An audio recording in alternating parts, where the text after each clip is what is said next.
Guys, ito tingnan nyo. Ito po yung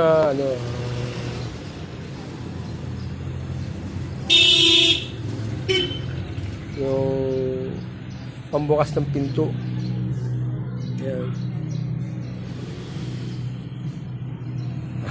Butang yung tao ko nito. Handle, door handle. Ito po yung door handle. So, ni-repair po, tingnan nyo.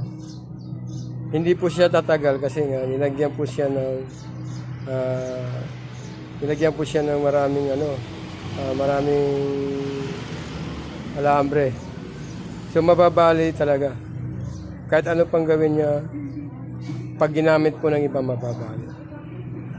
So, ito po tinanggal ko, tapos i-repair ko. At papakita ko po kung paano ko siya ni-repair pag natapos ko po. Okay guys, update lang po ako dito.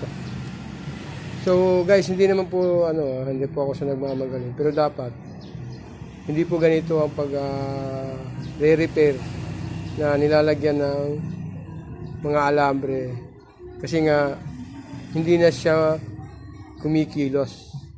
So pag hawak pa lang ng may-ari, mababali na kasi may alambre. Yan, nakikita nyo naman guys, di ba? So papakita ko po pag ito na-repair na.